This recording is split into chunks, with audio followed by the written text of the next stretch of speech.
Bonjour à toutes et à tous et bienvenue sur cette nouvelle vidéo. Aujourd'hui on commence une nouvelle catégorie de vidéos sur cette chaîne où on vous présentera des tutos, des conseils et des petites astuces pour apprendre à filmer avec votre réflexe.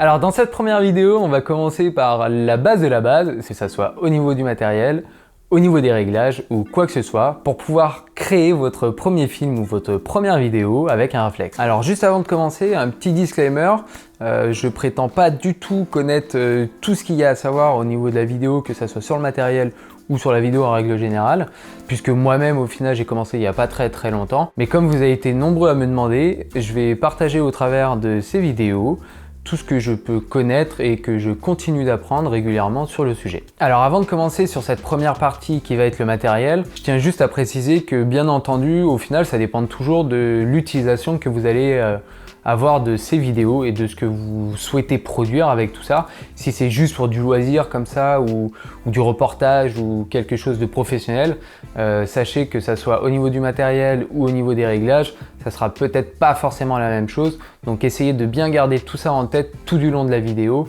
et du coup vous aurez plus facile à choisir au final ce qui vous convient le mieux. Alors pour commencer cette première partie sur le matériel, je vais essayer de vous donner tout du long de la vidéo la configuration minimale pour pouvoir faire de la vidéo. Et la première chose à avoir pour pouvoir faire de la vidéo, en fait tout simplement ça va être un appareil photo. Donc j'entends par appareil photo un boîtier plus un objectif. Alors au niveau de l'objectif, vous pouvez très bien commencer. La plupart du temps en fait quand vous achetez un appareil, il y a des objectifs de kit du style un 18-55 ou ce genre de choses et c'est déjà très bien pour commencer. Vous pouvez tout à fait faire de la vidéo avec ça. Après bien entendu au fur et à mesure que vous ferez de la vidéo, vous vous rendrez compte potentiellement de ce qui vous manque ou pas et à ce moment là vous pourrez adapter votre objectif en fonction de vos besoins. Donc histoire d'aller un peu plus loin en termes de matériel là, mais c'est vraiment quelque chose de base toujours, ce que je vous conseille c'est d'avoir un appareil photo ou un objectif stabilisé.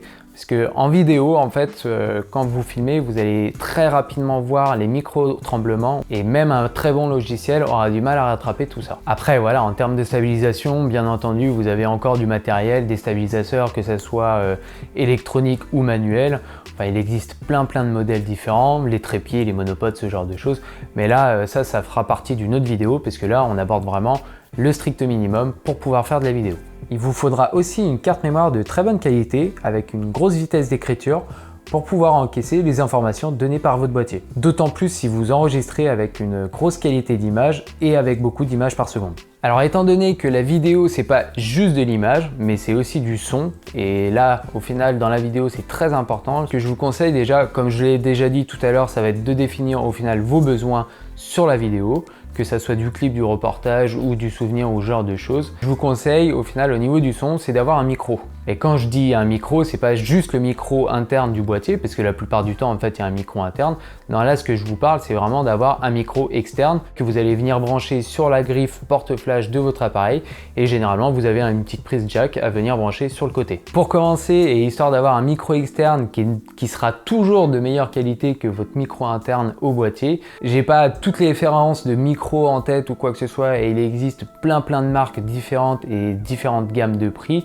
Mais là, ce que je peux vous commencer, une valeur sûre quand même, ça va être le Rode Vidéo Micro. Il est aux alentours de 50 € et c'est déjà un très bon micro qui vous permettra de capter que ça soit du bruit ambiant ou quelqu'un qui est en train de parler ou ce genre de choses. Donc le micro dont je viens de vous parler, c'est vraiment un micro pour pouvoir commencer de la vidéo et après au besoin par la suite, vous pourrez très bien investir dans un micro un peu plus qualitatif pour venir compléter en fait votre micro que vous aurez placé sur le boîtier pour pouvoir enregistrer votre son sur une bonne qualité. Ce que je vous conseille en fait, c'est juste d'avoir une petite paire d'écouteurs éventuellement, ça vous permettra de vérifier la qualité du son au moment de l'enregistrement. Ça vous évitera d'avoir un son qui sature ou qui est trop faible ou quoi que ce soit. Donc maintenant que vous avez votre appareil photo et un micro, là c'est vraiment le setup le plus minimaliste possible pour pouvoir faire de la vidéo. Après bien entendu, si vous voulez pouvoir travailler vos vidéos et faire quelque chose de monté, au final pas juste un plan unique, il va vous falloir un ordinateur, que ce soit un PC ou un Mac, et par la suite, il va aussi vous falloir un logiciel de montage. Alors des logiciels de montage, je vous avoue qu'il y en a énormément. Je vous mettrai différents logiciels en barre de description, mais voilà, sachez qu'il existe des logiciels gratuits du style iMovie ou Movie Maker sur les PC par exemple. Après, on peut aller un peu plus loin sur des logiciels toujours gratuits avec DaVinci Resolve par exemple, qui est déjà très bien pour commencer et qui vous permet de faire beaucoup de choses. Et après, bien entendu, vous avez toujours d'autres logiciels qui sont payants, comme par exemple Final Cut ou Premiere Pro de la suite Adobe. Alors juste histoire de préciser, ces logiciels, j'ai pas eu spécialement l'occasion de les essayer. Donc du coup, je ne pourrais pas vous en dire plus. Après, je sais que sur tout ce que je suis en termes de chaîne ou forum ou quoi que ce soit, il y a beaucoup de retours positifs là-dessus. Donc que ça soit sur DaVinci, qui est un logiciel gratuit, ou Final Cut Pro ou ce genre de choses. Et après, moi personnellement, je suis sur la suite Adobe, donc du coup avec Premiere Pro. Donc là, c'est vraiment la base de la base en termes de matériel pour pouvoir faire de la vidéo. Mais maintenant, ce que je vous conseille et qui va énormément vous aider, ça va être éventuellement d'investir dans un filtre neutral density variable. Donc en tant que photographe, vous connaissez peut-être déjà les filtres et vous avez déjà peut-être eu l'occasion de vous en servir. Maintenant, en vidéo, c'est vraiment quelque chose de différent. Je vous conseille de choisir plutôt un filtre variable. Donc un filtre variable, c'est quoi? En fait, c'est tout simplement ça. Vous avez une petite bague autour. Donc en gros, quand vous tournez, soit vous décidez d'assombrir le filtre, soit vous décidez de l'éclaircir et du coup, vous laissez passer plus ou moins de lumière au travers. Donc pour moi, le filtre à densité variable dont je viens de vous parler, c'est vraiment quelque chose de nécessaire et de primordial quand vous commencez la vidéo, histoire de pouvoir gérer votre lumière comme vous le souhaitez. Donc je reviens dessus un peu plus en détail sur la partie réglage. Donc là, on va passer sur la deuxième partie qui est sur les réglages. Donc au niveau des réglages, vous avez plusieurs types de réglages. Vous allez avoir les réglages au niveau de l'appareil photo en interne qui sont propres à la vidéo.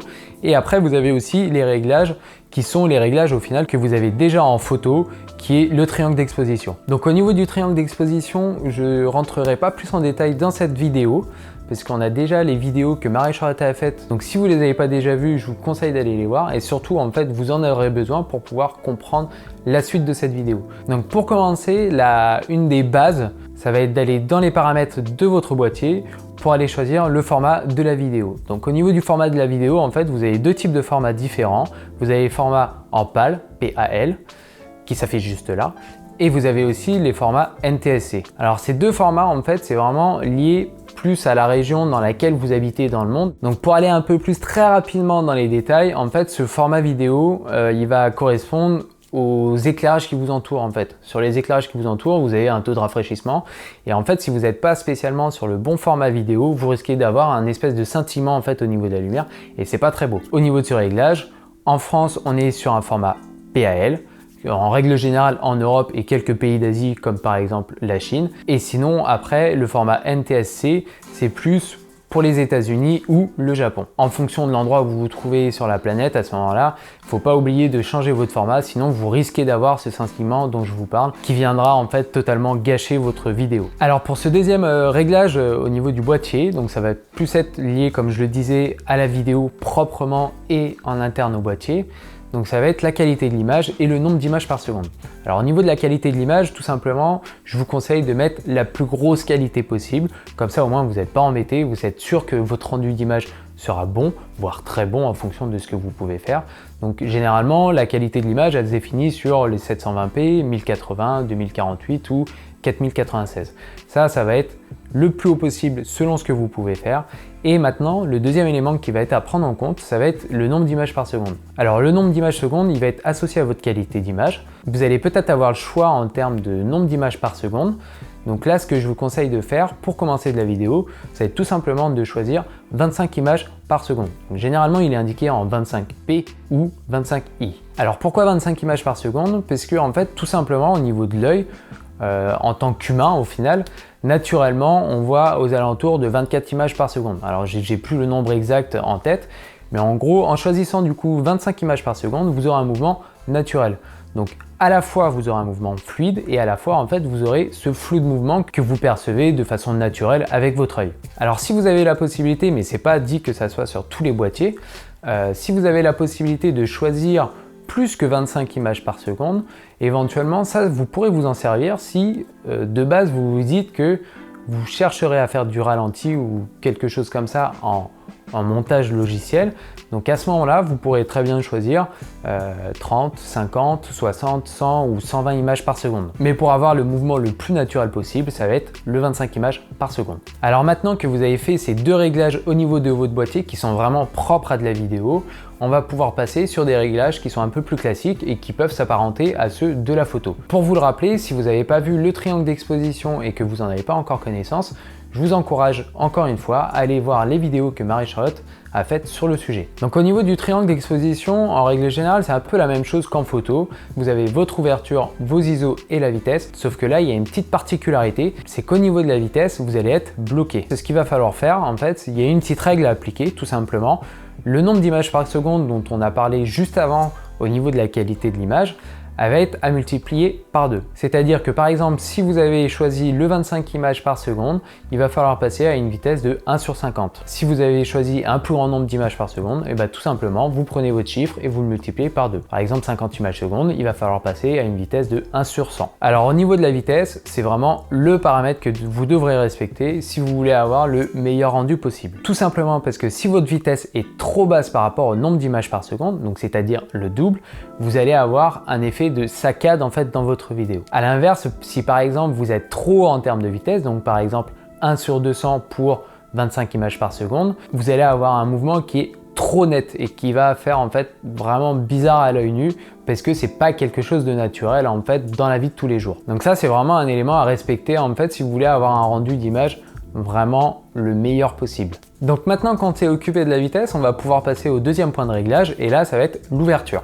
Vous allez pouvoir la régler en fonction de ce que vous souhaitez en fait en termes de rendu. Là ce qui va être problématique en termes de vidéo, c'est par exemple si vous shootez dehors pour pouvoir faire de la vidéo, comme on l'a vu juste avant, la vitesse elle est bloquée parce que sinon le rendu il va être bizarre. Vous n'allez pas pouvoir, s'il y a trop de lumière, en fait assombrir votre image. Si vous êtes au plus bas au niveau des ISO, vous ne pourrez pas assombrir votre image. Pour pouvoir garder quand même le style de l'image que vous souhaitez, soit avec une grande profondeur de champ ou non, là votre filtre à densité variable en fait elle va prendre toute son utilité. Parce que là du coup au final vous avez juste à choisir votre ouverture. Donc par exemple si vous voulez une grande ouverture pour avoir beaucoup de flou en fonction de l'objectif que vous allez pouvoir descendre au maximum, ouvrir le plus grand possible et si vous avez trop de lumière en fait tout simplement vous aurez juste à fermer au niveau de votre filtre variable. Et donc du coup là au final si vous n'avez pas votre filtre variable, en fait vous allez être surexposé, vous allez complètement cramer votre image. Donc forcément la question elle se pose pas en fait quand vous allez vous retrouver dans un environnement qui est assez sombre, puisque vous pourrez tout simplement retirer votre filtre et vous pourrez monter dans les ISO pour pouvoir avoir plus de lumière en règle générale. Alors au niveau des ISO hein, c'est tout simple, c'est vous êtes au plus bas en fait quand c'est trop lumineux et vous montez quand vous manquez un peu de lumière. Alors juste une petite précision au niveau des ISO, un conseil en termes de vidéo, les boîtiers ne shootent pas en RAW comme vous pouvez peut-être le faire sur vos photos.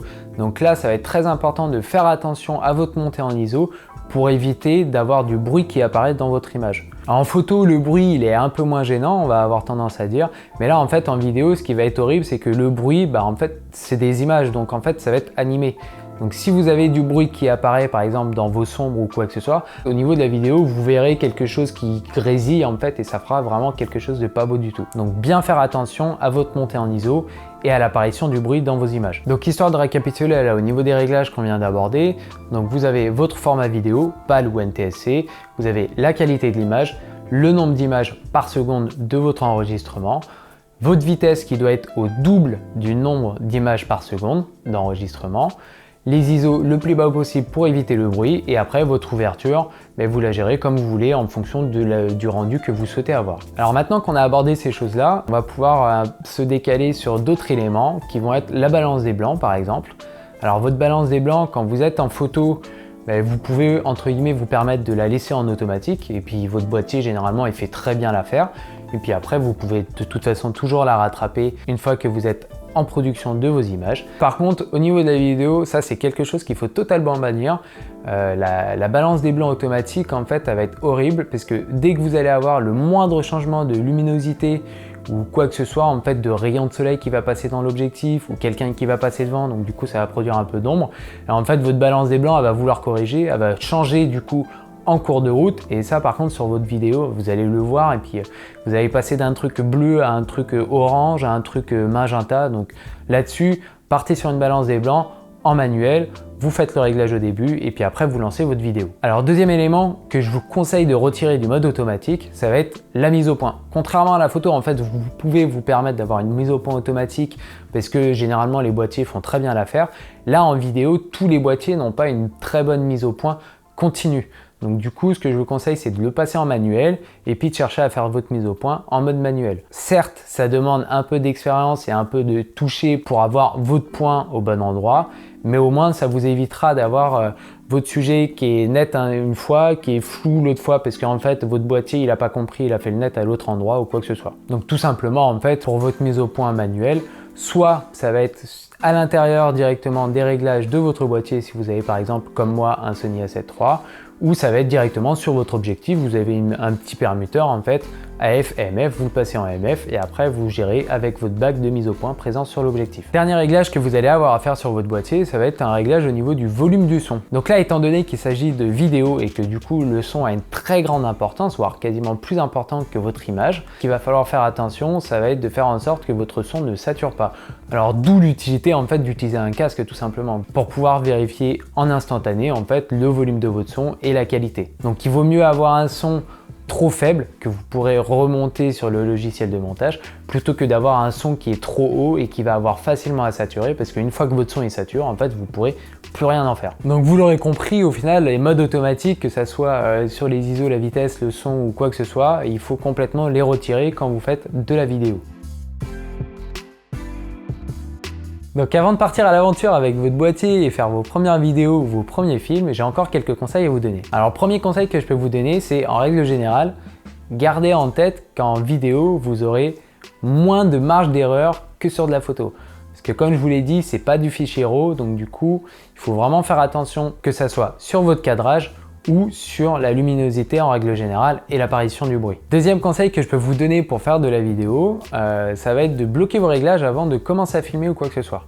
Donc c'est-à-dire que vous faites vos réglages, vous filmez et pendant que vous êtes en train de filmer, vous évitez de toucher à n'importe quel réglage en fait. Que ça soit au niveau de la vitesse, au niveau des ISO ou de l'ouverture ou quoi que ce soit. Parce qu'en fait, sur votre film, ça fera des changements de luminosité ou des changements de lumière ou de couleur comme on a pu le voir avec la balance des blancs. Vaut mieux partir avec, entre guillemets, une séquence vidéo qui est réglée de la même façon et que vous allez devoir rehausser vous par la suite plutôt que d'avoir des variations en fait sur votre séquence en plein milieu. Une chose aussi très importante à garder en tête, c'est que la vidéo au final c'est pour pouvoir représenter un mouvement. Pour avoir un maximum de mouvement en fait, c'est soit vous allez avoir votre scène qui est en mouvement et dans ce cas-là vous avez votre mouvement et ça va, soit vous êtes sur quelque chose de relativement fixe et donc là n'hésitez pas à vous mettre du mouvement dedans, que ça soit un zoom ou un dézoom, ou éventuellement aussi un mouvement de travelling. C'est un déplacement de la caméra de gauche à droite ou de haut en bas, ou au final quelque chose d'un peu plus arrondi. Donc pour tout ce qui est mouvement, en règle générale, essayez de faire les mouvements le plus lentement possible et ça sera beaucoup plus agréable à l'œil. Si vous faites un mouvement un peu brusque, en fait, à l'œil, ça sera pas du tout agréable, ou sinon vraiment, si vous voulez passer d'un plan à un autre qui est totalement à l'opposé, là vous faites vraiment votre plan ultra rapide et puis en fait vous couperez la séquence qui est entre les deux pour pouvoir la supprimer. Toujours en rapport avec le mouvement, ça va être la stabilité de votre image. Donc comme je le disais tout à l'heure, au niveau de la stabilité de votre image, c'est très important d'essayer de faire au plus stable possible. Donc soit en ayant les objectifs ou le boîtier stabilisé, ça vous aidera déjà beaucoup, soit en utilisant par exemple du matériel additionnel comme des trépieds ou ce genre de choses. Mais essayez vraiment de faire en sorte d'avoir les mouvements les plus fluides et les moins saccadés possibles, parce que même avec des logiciels les plus performants possibles, vous n'arriverez pas à rattraper vraiment tous les mouvements. Et dernier petit conseil avant d'arrêter cette vidéo, ça va être d'essayer de faire en sorte de ne pas couper trop tôt votre séquence vidéo. Pour éviter de surcharger votre carte mémoire ou quoi que ce soit, vous allez probablement faire des petites séquences par-ci par-là, de quelques secondes ou de quelques minutes. Mais ce que je vous conseille avec ça, c'est d'éviter de couper trop rapidement au final votre vidéo. Des fois, c'est ce qu'on a tendance à faire, c'est à peine la scène terminée ou quoi que ce soit, on a tendance à se dire c'est bon, c'est passé, on coupe et puis on baisse le boîtier, alors qu'en fait la fin du mouvement n'est pas totalement terminée et au moment où vous allez monter votre vidéo, en fait, vous allez vous apercevoir qu'il manque un petit bout de quelque chose qui fait qu'en fait vous serez obligé de couper le mouvement ou quoi que ce soit. Et que peut-être vous aurez perdu quelque chose. J'espère avoir répondu aux questions que vous pouviez vous poser ou à vous rassurer ou pas du tout. Qu'est-ce que je raconte ? Et voilà, on arrive à la fin de cette vidéo. J'espère qu'elle vous a plu et si c'est le cas, n'hésitez pas à laisser un petit pouce en l'air parce que moi, ça me fera plaisir et puis ça m'aidera à faire et à m'encourager pour faire les prochaines vidéos. Comme je vous ai dit, c'est une première vidéo vraiment pour vous expliquer la base de la base pour pouvoir commencer en vidéo. Bien entendu, la suite sera beaucoup plus détaillée, que ça soit sur du matériel, sur du réglage ou même sur du montage. En attendant, si vous avez des questions ou quoi que ce soit, n'hésitez pas à les laisser en commentaire et puis on verra pour y répondre au mieux que possible. Si c'est pas déjà fait, je vous invite à vous abonner à cette chaîne, à activer les petites notifications pour savoir quand est-ce que les prochaines vidéos sortiront. Comme d'habitude, on vous mettra les liens de nos réseaux sociaux en description, que ce soit Instagram ou Facebook. Ça nous permet aussi de pouvoir communiquer avec vous quand on a des petites questions à vous poser, des sondages ou ce genre de choses. Et en attendant, je vous dis bonne vidéo à toutes et à tous.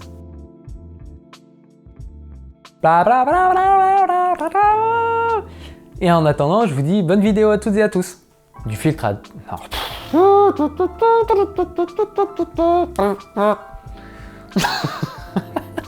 Donc avant de partir...